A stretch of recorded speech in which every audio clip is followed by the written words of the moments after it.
What's going on? It's your man, Mr. Controversy, here representing the 3-point conversion. Did you miss me? And yes, I'm inside the 3-point conversion sports lounge. And I had to come in because it's a lot of stuff going on with this Steph Curry. A lot of stuff going on in media, social media, and I have to address it. So I had to do a small round table. I have my man, Mr. Carl Dukes from 92.9 The Game in Atlanta. What's going on, Carl? What's up, man? You doing all right? I'm good, man. Ready to tackle this, man. Want to tackle in all angles. You know how I am. I'm very. I don't want to just go with the mass opinion, but at the same time, I want to tell the truth. So first of all, let's talk about this season. How great do you feel Steph is? Like this season. This season is like it's not fair. Like, where do you rank it or how do you judge it? I think Steph is having the most complete, amazing season that I think we've seen in the NBA since the Jordan era. And the last time I think anybody was this dominant, obviously, was Michael. Michael did it on both ends of the floor defensively. People forget one year he was the Defensive Player of the Year and the MVP. So no one's seen that kind of dominance. But from an offensive standpoint, no one's seen this kind of shooting. And Steph Curry right now, it's hard to imagine that anybody couldn't tell you that he's the best shooter in the NBA, period, and maybe in NBA history. Now, that's going to be over longevity, over a period of time. If he's able to do this for the next 5 or 6 years at this level, it's not even going to be close. But what he's already accomplished, and he's an NBA champion, is quite amazing. And I just don't think we've seen anybody do what he's done against the kind of competition. The other night, for example, with Kevin Durant, who's trying to guard him at 6'9", and he's able to free himself up, and he needs this much space to get it off. And, he's putting the team on his back. I just think it's incredible to watch, man. I am excited again about the NBA. That's what Steph Curry's doing for me.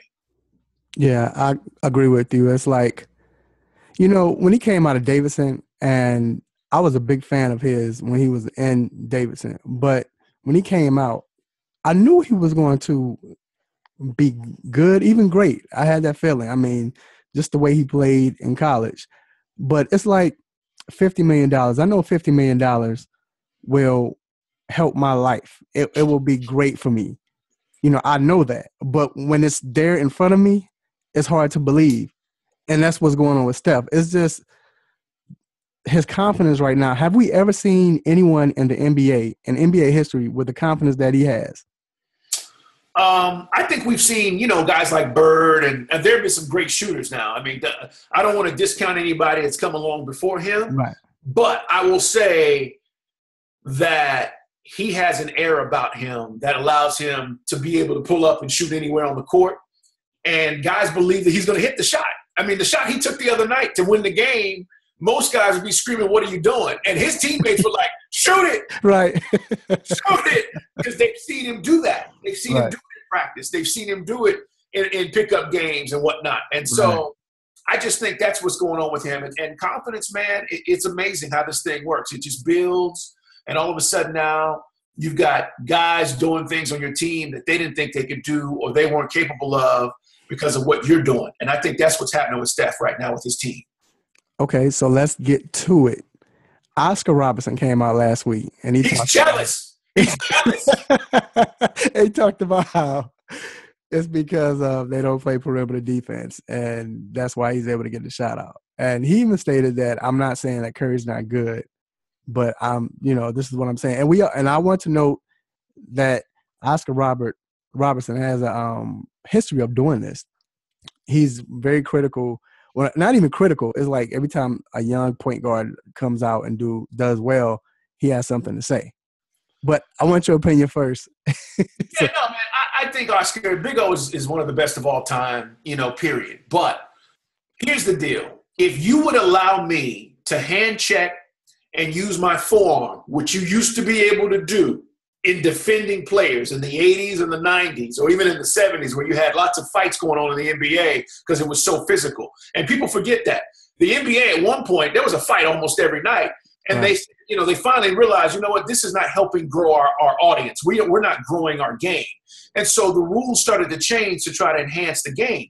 But if you go back and watch, using the elbow, the forearm, the hand, that impedes any offensive player. And that's why it's so hard to say this guy couldn't play in this era. So if you're telling me that, for example, in the 80s and 90s, that Steph Curry would have been guarded with hand checking and elbows, that he wouldn't be able to get off his shot, maybe. I still think he would score. Maybe he doesn't score at such a high clip. I think it's unfair for Oscar Robertson to come out and basically criticize him in the way that he did, but I understand what he's saying. He's saying the defensive rules are allowing these guys to get away with a lot more than what we were allowed to get away with. And I'm not going to disagree with that, but I do think it's somewhat hypocritical. Let these guys play, man. Let them do their thing. You did your thing. You're one of the greatest of all time. There's no reason to stress or be upset about the fact that you're seeing these guys do their thing and then they're getting all this love, and now you want to speak out on it. Right. And I think he's jealous, but not necessarily jealous of Steph as far as how good he is. He's jealous because he didn't have that space. Like I stated, you put your hands on, they were able to put their hands on you. And then they didn't have the freedom that they're giving Steph right now. And like I said, this is no diss to Steph Curry, but I think with the other players, they envy Steph because they didn't have. Just think if Mark Price, or Isaiah, and Isaiah had freedom, but not the freedom to shoot I say this, to me, when I think about the NBA, it's two players, right, when it comes to mind, I think about that had the freedom to do anything they wanted. Steph Curry, and I still don't think he still plays within the offense, but still Steph Curry and Steve Nash, where they had is whatever you run, whatever you do, it's okay by me.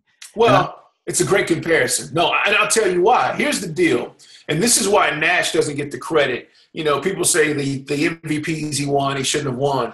Here's the comparison with Steph, and I'm just going to speak on a basketball level now. I'm going to go into some X's and O's with you. Okay. When you have a point guard, like at one point, Steve was, and where Curry is, you don't have to run plays. And here's why. Because we come down and think about when Steve was in Phoenix and they were running, winning 55 games a year and going to the NBA, going to the Western Conference Finals. They never got over the hump. But their play calling was simple. I'm going to run pick and roll with Amari Stoudemire. They're either going to go under the pick, I'm going to shoot.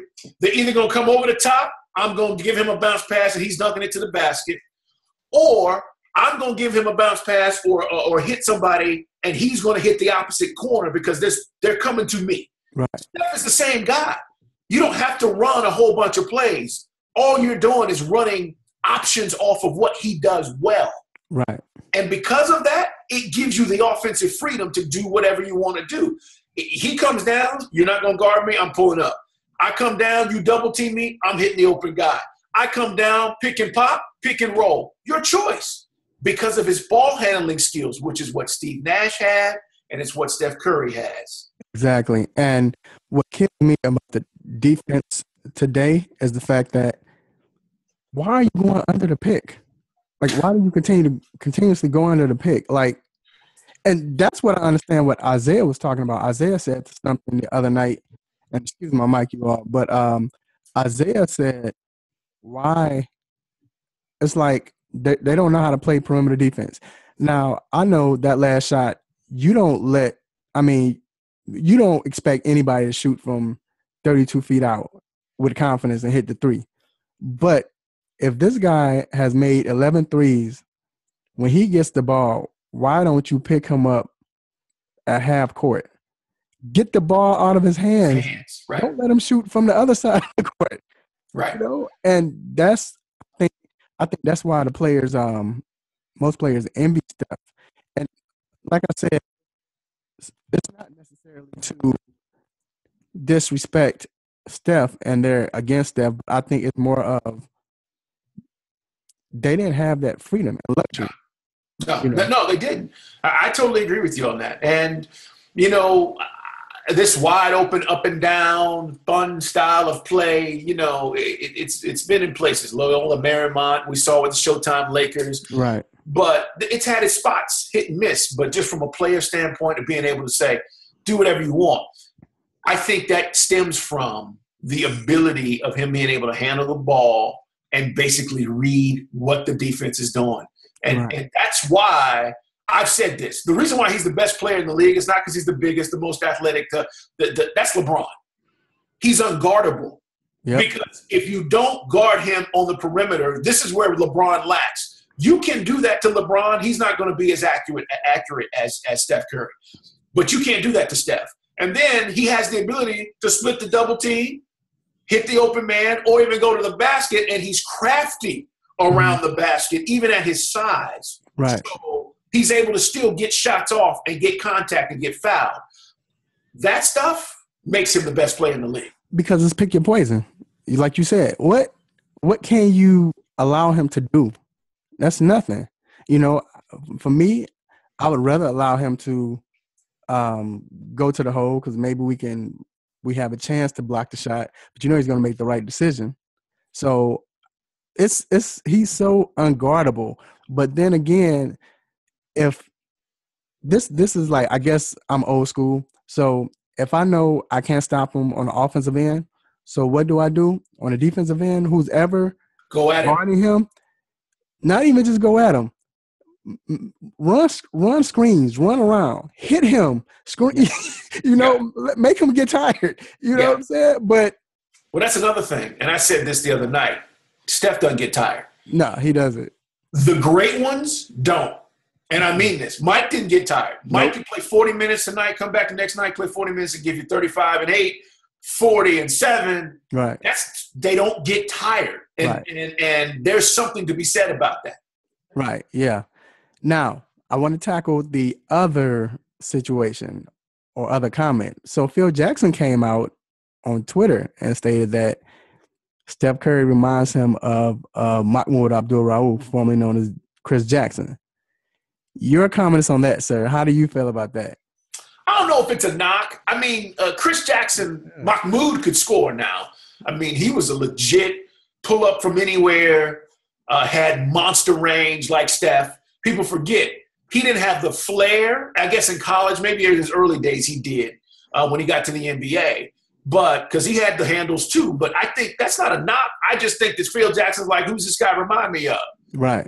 He's not 6'6". He's not 6'8". Okay, so this is the guy he reminds me of. And I didn't take it as a diss. I just think that's who he believes as he's thinking back in his head about guys that had this kind of ability.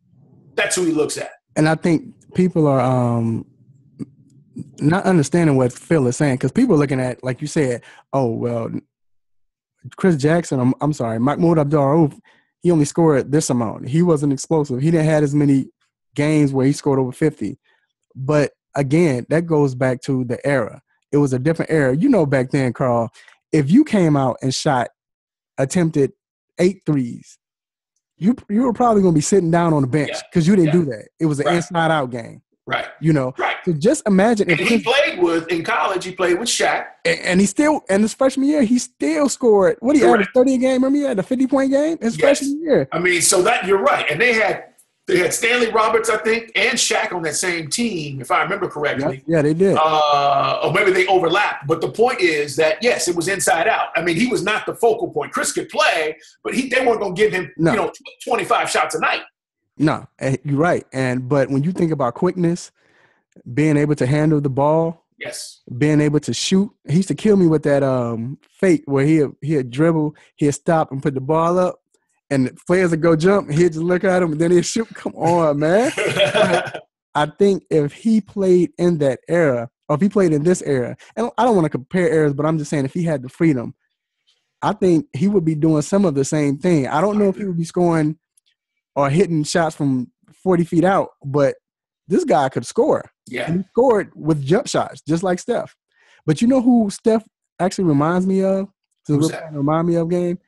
His game, and we're talking basketball, X's and O's, he reminds me of a Mark Price. And the reason why I say that is Mark Price had the handles. I mean, he wasn't as flashy, like I said, back then it wasn't like that. Fundamentals. Yeah, but fundamentals, Mark Price played off the pick like Steph did. He was the best to me, point guard playing off the I pick. agree. And he could shoot. He was one of the best shooters, and he could still get to the cup. And you always trusted him to make the right decision. But again, he had Brad Daugherty, Larry Nance. He had a big guy, so he wasn't the focal point. But when I think of the way they play and their skill set, Mark Price always comes to mind, because Mark Price, when you think about it, back then, you didn't have a lot of scoring guards, especially when Mark Price played in the early 80s. But Mark Price, to me, was one of the first scoring guards where it was like, man, this guy can score. Versus, Dennis Johnson was nice. He can score, but he was a point guard. Magic could score, but he was a point guard. You think of all the great point guards in the early 80s, mid-80s, mid to, late 80s, they were all, let's set up the man. That's how they played. Mark Price was probably that one point guard that did score, besides Isaiah, of course, but that did score and could score. So that's what I think of when I think of Steph Curry. Them two, Mahmoud Abdul-Rauf and Steph Curry. And real quick, let me give him a shout out, Mahmoud Abdul-Rauf. Rauf, this guy, he goes to the LA Fitness Center right by my barbershop. Okay. And I think he was in there and he shot, I think it was 87 threes. I might be a little off, but 87 straight threes. It didn't surprise me. Look, he could score, man. This guy was amazing. I mean, that's the thing. And, you had the whole ordeal with the national anthem and went down. And right. I haven't seen him in years, to be honest with you. When he was in the league, I covered him. And I didn't even know he was, where he lived and whatnot, what he was doing. But I recently saw him. I recently saw him on, I guess, at an LSU game with Dale Brown, I guess maybe early this week or last week. Mm-hmm. And it was kind of cool. But, yeah, he could fight out. He could shoot it, man. There's no doubt. So can we say, and this is just being hypothetical, if we witness Curry shooting like this for the next 4 to 5 years, can we say that he might be the greatest? No, he is. No, he is the greatest. And let me say this. If he's shooting this way and they win 2 or 3 more championships, which I think they have the capability of, and don't forget, Kevin Durant's a free agent at the end of the year. The rumor is he wants to go to Golden State. And if that happens, that's just going to be completely unfair. Yeah. Because then you have already a very unselfish team that gets another shooter. Right. That, so we'll see where that goes. The point is, he will be the greatest. If he does this for 3 or 4 more years, he's the greatest shooter in the history of the NBA, period. No, great. What you say, forget that. If he wins 3 more championships and he plays like he's playing now, the greatest ever, can we put him in that category? He's got to win 6. I hate to say it. True. I mean, listen, it's an unfair comparison because every time you go there, that's what people say, right? He has to win 6. It's true. Right. I mean, he's got to win 6. Now, he don't have to win 6 in a row, but if he wins 6 and he does this and at this level of play, right, then the conversation changes. Yeah. And the only reason why I asked, because that question's been coming up, and me, I'm from Chicago, so I don't like that question because Jordan will always be. Sure, it's tough. But it's you're right. But I will say this, not to cut you off. Steph Curry is this era's most exciting, fun player. Right. And he's growing the game. Mm-hmm. It's the same thing Michael did. Right. And because of that, you're going to see Steph on every advertisement. You're going to see him all over the place. He's growing the game. He is transcending the game because of the way that he plays. That he has in common with Michael right now. The championships and all that other stuff, he's got to go get that. Right. But like you said, you have to go see. He's must see. Must see. All the time. So, Carl, I definitely appreciate you coming on, man. Let everyone know where we can find you and follow you, sir. Check it out Monday through Friday, 2 to 7 on Sports Radio 92.9 The Game in Atlanta. And you can go online and check it out as well, podcast, and watch the show. And then follow me on Twitter at Put'emUpCDukes. Put'emUpCDukes. Did you hear that? 2 to 7. This man has a 5-hour slot. That's how you know that they're good at what they do. Appreciate you, man. No problem. Of course, you all can follow me at Mr. Controversy 21 on Twitter, and make sure you check out the website, the 3-point conversion website at the 3pointconversion.com. If you're watching this, you're probably watching it on YouTube, the 3-point conversion YouTube channel. Make sure you subscribe. Also, check out the 3-point conversion podcast station. Yes, you have to check that out on the Spreaker, Spreaker. Yeah, make sure you check that out. Once again, it's Carl and Mr. Controversy, talking knowledge, loving the game, and we'll be back next time. Will you miss me? I'm out.